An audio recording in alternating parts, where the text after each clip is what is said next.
ಇಬ್ರಿಯರಿಗೆ ಬರೆದಂಥ ಪತ್ರಿಕೆ 11ನೇ ಅಧ್ಯಾಯ 4ನೇ ವಾಕ್ಯ. ನಂಬಿಕೆಯಿಂದಲೇ ಹೇಬೇಲನು ಕಾಯಿನನ ಯಜ್ಞಕ್ಕಿಂತ ಶ್ರೇಷ್ಠವಾದ ಯಜ್ಞವನ್ನು ದೇವರಿಗೆ ಸಮರ್ಪಿಸಿದನು. ಅದರ ಮೂಲಕ ತಾನು ನೀತಿವಂತನೆಂದು ಸಾಕ್ಷಿ ಹೊಂದಿದನು. ದೇವರವನ ಕಾಣಿಕೆಯನ್ನು ಅಂಗೀಕಾರ ಮಾಡಿದ್ದೇ ಆ ಸಾಕ್ಷಿಯೇ. ಈ ವಾಕ್ಯದಲ್ಲಿ ನಂಬಿಕೆಯ ಪ್ರಾಧಾನ್ಯತೆಯ ಕುರಿತಾಗಿ ತಿಳಿಸಿ ನುಡಿದಂಥ ಸಂಗತಿಗಳನ್ನು ವಿವರಿಸಲಾಗಿದೆ. ನೋಡುವಂಥ ಸಮಯದಲ್ಲಿ ಹೇಬೇಲನ ಕುರಿತಾಗಿ ತಿಳಿಸುತ್ತಾ, ನಂಬಿಕೆಯಿಂದಲೇ ಹೇಬೇಲನು ಕಾಯಿನನ ಯಜ್ಞಕ್ಕಿಂತ ಶ್ರೇಷ್ಠವಾದ ಯಜ್ಞವನ್ನು ದೇವರಿಗೆ ಸಮರ್ಪಿಸಿದನು. ಅದರ ಮೂಲಕ ತಾನು ನೀತಿವಂತನೆಂಬ ಸಾಕ್ಷಿಯನ್ನು ಹೊಂದಿದನು. ದೇವರವನ ಕಾಣಿಕೆಯನ್ನು ಅಂಗೀಕಾರ ಮಾಡಿದ್ದೆ ಆ ಸಾಕ್ಷಿ ಎಂಬುದಾಗಿ ಸ್ಪಷ್ಟವಾಗಿ ಹೇಳಲ್ಪಟ್ಟಿದೆ. ಅಂದರೆ ನಾವು ಸಮರ್ಪಿಸುವಂಥ ವಿಷಯಗಳನ್ನು ದೇವರು ಸ್ವೀಕರಿಸಿಕೊಳ್ಳುವಾಗ ಅದು ನಮಗೆ ದೃಢೀಕರಣವನ್ನ, ಸಾಕ್ಷಿಯನ್ನ ಕೊಡುತ್ತದೆ.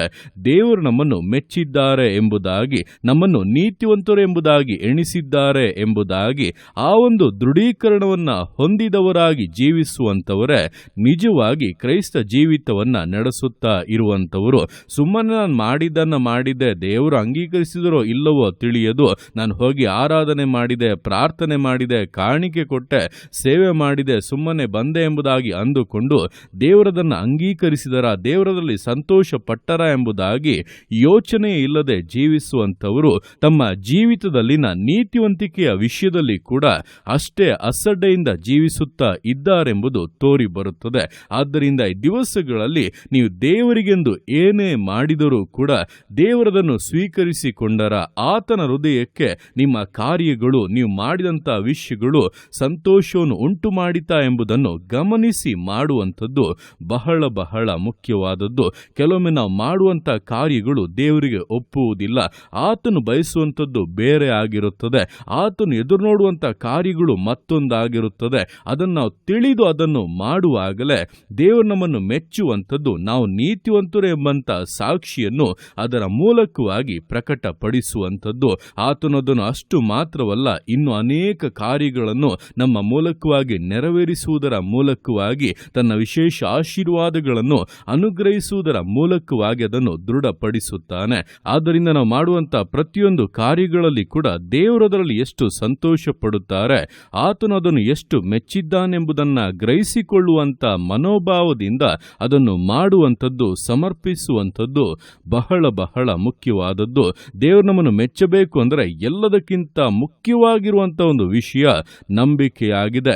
ನಂಬಿಕೆಯಿಂದ ನಾವು ಕಾರ್ಯಗಳನ್ನು ಮಾಡಿ ಪರಿಸ್ಥಿತಿಗಳು ಹೇಗೆ ಇದ್ದರೂ ಕೂಡ ಕರ್ತನ ಮಾತಿಗೆ ವಿಧೇಯರಾಗುವಾಗ ದೇವರು ಅಂಥವರ ಕಾರ್ಯಗಳನ್ನು ಮೆಚ್ಚುತ್ತಾನೆ. ಅಂಥವರು ನೀತಿವಂತರು ಎಂಬುದಾಗಿ ತೀರ್ಮಾನಿಸಲ್ಪಡುವಂತೆ ತನ್ನ ಸ್ಪಷ್ಟವಾದಂಥ ಉತ್ತರಗಳನ್ನು ಕೂಡ ಕೊಟ್ಟು ಆಶೀರ್ವದಿಸುತ್ತಾನೆ.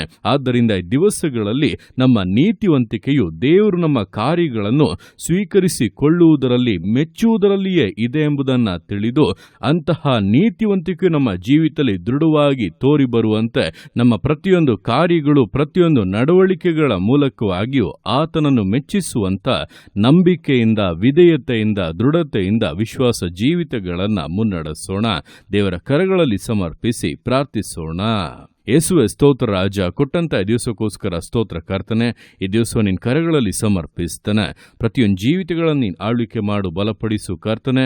ಹೌದಪ್ಪ, ದಿವಸಗಳಲ್ಲಿ ಹೇಬೇಲನು ನಂಬಿಕೆಯಿಂದಲೇ ಕಾಯಿನಿಗಿಂತ ಶ್ರೇಷ್ಠವಾದ ಯಜ್ಞವನ್ನು ಸಮರ್ಪಿಸಿ ನೀತಿವಂತನು ಎಂಬಂತ ಸಾಕ್ಷಿಯನ್ನು ಹೊಂದಿದಂತೆ ನೀನವನ ಕಾಣಿಕೆಯನ್ನು ಅಪ್ಪ ಅಂಗೀಕರಿಸಿಕೊಂಡದ್ದರ ಮೂಲಕವಾಗಿ ಆ ಸಾಕ್ಷಿಯು ದೃಢಗೊಂಡಂತೆ ಈ ದಿವಸಗಳಲ್ಲಿ ಕರ್ತನೆ ಅಪ್ಪ, ನಮ್ಮ ಜೀವಿತಗಳನ್ನು ಮಾಡುವಂಥ ಪ್ರತಿಯೊಂದು ಕಾರ್ಯಗಳು, ಅರ್ಪಿಸುವಂಥ ಪ್ರತಿಯೊಂದು ವಿಷಯಗಳು, ಪ್ರಾರ್ಥನೆಗಳು, ವಿಜ್ಞಾಪನೆಗಳು, ಆರಾಧನೆ, ಕಾಣಿಕೆ ಎಲ್ಲವೂ ಕೂಡ ನೀನು ಒಪ್ಪುವ ರೀತಿಯಲ್ಲಿ, ನೀನು ಅದನ್ನು ಸ್ವೀಕರಿಸಿಕೊಳ್ಳುವಂಥ ರೀತಿಯಲ್ಲಿ ಇರುವುದಕ್ಕೆ ಪ್ರತಿಯೊಬ್ಬೊಬ್ಬರಿಗೂ ಸಹಾಯ ಮಾಡ. ಆ ಒಂದು ಗ್ರಹಿಕೆ, ಆ ಒಂದು ತಿಳುವಳಿಕೆ, ಅಂತಹ ಒಂದು ಮನೋಭಾವದಿಂದ ಎಲ್ಲವನ್ನು ಮಾಡುವಂತೆ ಪ್ರತಿಯೊಬ್ಬೊಬ್ಬರಲ್ಲೂ ಅಪ್ಪ ನಿನ್ನ ವಿಶೇಷ ಜ್ಞಾನವನ್ನು ಅನುಗ್ರಹಿಸು, ಕೃಪೆಗಳನ್ನು ಅನುಗ್ರಹಿಸು ಕರ್ತನೆ.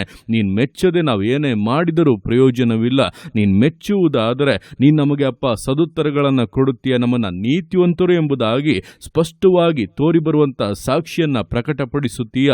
ಉತ್ತರಗಳನ್ನು ಅನುಗ್ರಹಿಸಿ ಆಶೀರ್ವದಿಸಿ ನಿನ್ನ ನಾಮವನ್ನು ನಮ್ಮ ಮೂಲಕವಾಗಿ ಮಹಿಮೆ ಪಡಿಸುತ್ತೀಯ. ಅದಕ್ಕೋಸ್ಕರ ಸ್ತೋತ್ರಗಳು. ನನ್ನನ್ನು ಕೇಳ್ತಾ ಇರುವಂಥ ಪ್ರತಿಯೊಬ್ಬೊಬ್ಬರ ಜೀವಿತಗಳಲ್ಲೂ ಅಂತಹ ನೀತಿವಂತರು ಎಂಬಂಥ ನಿರ್ಣಯವು ಈ ದಿವಸದಿಂದಲೇ ಉಂಟಾಗಲಿ. ಅದಕ್ಕನುಗುಣವಾಗಿ ಜೀವಿಸುವಂಥ ಸ್ಪಷ್ಟವಾದಂಥ ಹೃದಯವನ್ನು, ಜೀವಿತವನ್ನು, ಸಮರ್ಪಣೆಯನ್ನು ಒಬ್ಬೊಬ್ಬರಿಗೂ ಅನುಗ್ರಹಿಸು, ಆಶೀರ್ವದಿಸು ಕರ್ತನೆ. ನಿನ್ನ ಆರ್ತಿಯಾಗಿ ಮಾಡುವಂಥ ನಿನ್ನ ಪ್ರೀತಿಗೋಸ್ಕರ, ಕೃಪೆಗೋಸ್ಕರ ಅಪ್ಪ ನಿನಗೆ ಸ್ತೋತ್ರಗಳು. ಪ್ರತಿಯೊಂದು ಜೀವಿತಗಳನ್ನು ಅಪ್ಪ ನಿನ್ನ ಕರಗಳಲ್ಲಿ ಸಮರ್ಪಿಸ್ತಾ ಇದ್ದಾನೆ.